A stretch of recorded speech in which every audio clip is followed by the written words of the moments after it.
ನಮಸ್ಕಾರ ಬಂಧುಗಳೇ, ನಾನು ನಿಮ್ಮ ಪ್ರಸನ್ನ ಹೊಳ್ಳ. ಕಳೆದ ವಿಡಿಯೋದಲ್ಲಿ ನಾನು ನಿಮಗೆ ನಮ್ಮ ಹೊಸ ಸೇತುವೆ ಏನಿದೆ, ತೀರ್ಥಹಳ್ಳಿಯ ಹೊಸ ಸೇತುವೆ, ಅದರ ರಸ್ತೆಯ ಅಕ್ಕಪಕ್ಕದಲ್ಲಿ ಗುಡ್ಡ ಕುಸಿದಿರೋದನ್ನು ತೋರಿಸಿದ್ದೆ. ಮುಂದೆ ಕೂಡ ಕುಸಿದ್ರೆ ಇದರ ಹೊಣೆ ಯಾರು ಅಂತ ಪ್ರಶ್ನೆ ಮಾಡಿದ್ದೆ. ನಿಮ್ಮ ಮೂಲಕ ಪ್ರಶ್ನೆ ಮಾಡುವ ಪ್ರಯತ್ನ ಕೂಡ ಮಾಡಿದ್ದೆ. ಆದರೆ ದುರಂತ ಏನು ಗೊತ್ತಾ, ಈಗ ರಸ್ತೆ ಕುಸಿಯೋದು ಮಾತ್ರ ಅಲ್ಲ, ಇಲ್ಲಿಯ ರೋಡುಗಳು ಕೂಡ ಸಿಂಕ್ ಆಗಿ ನೋಡಿ ಈ ಥರ ಹೊಡಿತಾ ಇದೆ. ಇದೀಗ ನಿಮಗೆ ನಿನ್ನೆ ರಾತ್ರಿ ಗುಡ್ಡದ ಆಜುಬಾಜಿಂದ ದೊಡ್ಡ ದೊಡ್ಡ ಕಲ್ಲು ಬಂಡೆಗಳು ರಸ್ತೆ ಮೇಲೆ ಬಿದ್ದಿದೆ. ಕಾಣಿಸ್ತಾ ಇದೆಯಲ್ಲ, ಮೇಲ್ಗಡೆ ಫ್ಲೈಓವರ್ ಥರ ಮಾಡಿದಾರಲ್ಲ, ಅದರ ಕೆಳಭಾಗದಲ್ಲಿ ಗುಡ್ಡ ಕುಸಿದಿದೆ. ಜೊತೆಗೆ ರಸ್ತೆ ಏನಿದೆ ಅದು ಸಿಂಕ್ ಆಗಿ ಅದರೊಳಗೆ ತುಂಬ ದೊಡ್ಡ ದೊಡ್ಡ ಗೆಡ್ಡೆಗಳ ನಿರ್ಮಾಣ ಆಗ್ತಾ ಇದೆ. ತುಂಬ ದೊಡ್ಡ ಹೋಲಲ್ಲಿ ಆಗ್ತಾ ಇದೆ ನೋಡಿ. ಅದು ವಾಹನ ಸವಾರರು ಮೋಸ್ಟ್ಲಿ ಇದರಲ್ಲಿ ಓಡಾಡ್ಲಿಕ್ಕೆ ಆಗಲ್ಲ. ಜೊತೆಗೆ ಅಲ್ಲಿ ರಸ್ತೆ ಕೂಡ ಬಂದ್ ಮಾಡಿದ್ದಾರೆ. ಈಗ ಕಾಣಿಸ್ತಾ ಇದೆ ನೋಡಿ, ಪೂರ್ತಿ ದರ ಏನಿದೆ, ದರಾಶಾಹಿ ಅಂತ ಹೇಳ್ತೀವಲ್ಲ, ಅದಾಗಿದೆ ಇವಾಗ. ಇಲ್ಲಿ ನಿಜಕ್ಕೂ ನಾವು ಗಮನಿಸಬೇಕಾಗಿದ್ದು, ಪ್ರಕೃತಿಯ ವಿರುದ್ಧ ಹೋದರೆ ಏನಾಗುತ್ತೆ ಅನ್ನೋದಕ್ಕೆ ಇದೊಂದು ಉದಾಹರಣೆ ಇರ್ಬೋದು ಅಂತ.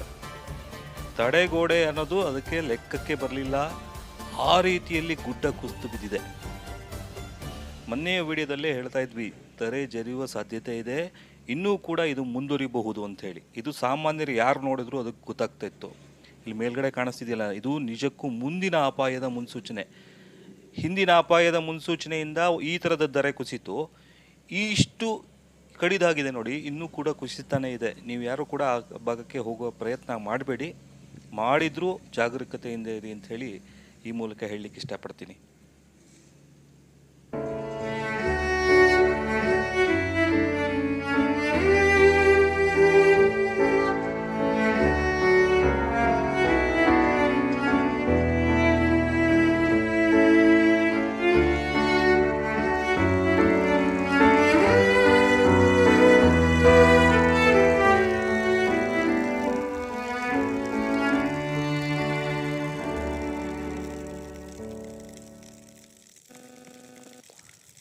ನೀವಿಲ್ಲಿ ನೋಡ್ತಿರೋದು ಒಂದು ಕಾರಿನ ಗಾತ್ರದ ದೊಡ್ಡ ದೊಡ್ಡ ಬಂಡೆಕಲ್ಲುಗಳು ಧರೆಯಿಂದ ಜೇರ್ತಿರೋದು. ರಾತ್ರಿ ಸಮಯವಾದ್ದರಿಂದ ಹೆಚ್ಚಿನ ಸಂಚಾರ ಈ ಭಾಗದಲ್ಲಿ ಆಗಿರಲಿಲ್ಲ. ಒಂದು ವೇಳೆ ಯಾವುದಾದ್ರೂ ವಾಹನ ಇದರ ಅಡಿಯೇ ಸಿಕ್ಕಾಕೊಂಡಿದ್ರೆ ಖಂಡಿತ ಪ್ರಾಣಾಪಾಯವಾಗುವ ಸಾಧ್ಯತೆ ಇತ್ತು. ರಾಮೇಶ್ವರನ ದಯೆಯಿಂದ ಆ ಥರದ ಯಾವುದೇ ಅವಘಡಗಳು ಆಗಲಿಲ್ಲ ಎಂಬುದು ನಿಜಕ್ಕೂ ಒಂದು ರೀತಿಯ ಸಂತಸ. ಇಲ್ಲಿ ನೋಡಿ, ಹೊಸ ರಸ್ತೆ ಅಂತ ಹೇಳುವ ಕುರುಹು ಕೂಡ ಇಲ್ಲ. ಅಲ್ಲಿ ಒಂದು ಲೈಟ್ ಕಂಬ ಬಿದ್ದಿದೆ. ಹಿಂದಿನ ವಿಡಿಯೋದಲ್ಲಿ ನಾನು ನಿಮಗೆ ತೋರಿಸಿದ್ದೆ.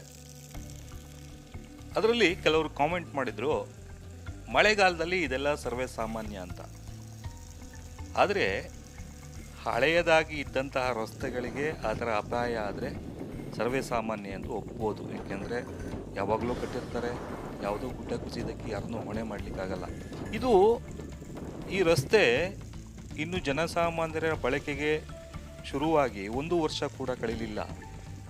ಈಗಲೇ ಈ ಹಂತಕ್ಕೆ ಬಂದರೆ ಮುಂದೆ ಈ ರಸ್ತೆಯ ಕತೆ ಏನು ಅನ್ನೋದೇ ಪ್ರಶ್ನೆ.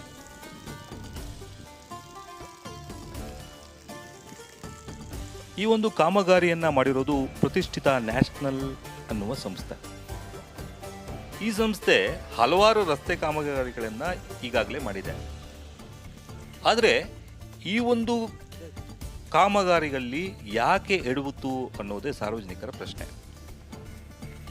ಇದು ಇಲ್ಲಿಗೆ ನಿಲ್ಲೋದಿಲ್ಲ ನೋಡಿ, ಈ ಗುಡ್ಡದ ಆಜುಬಾಜಿನಲ್ಲಿ ಇನ್ನೂ ಕುಸಿಯುವ ಸಾಧ್ಯತೆ ಇದೆ.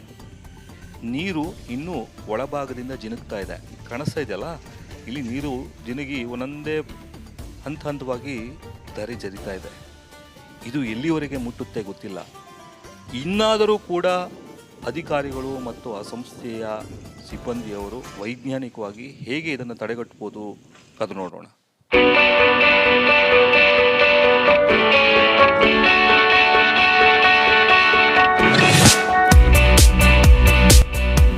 ತೀರ್ಥಹಳ್ಳಿ ಬಂಧು, ಇದು ನಮ್ಮ ಮೀಡಿಯಾ.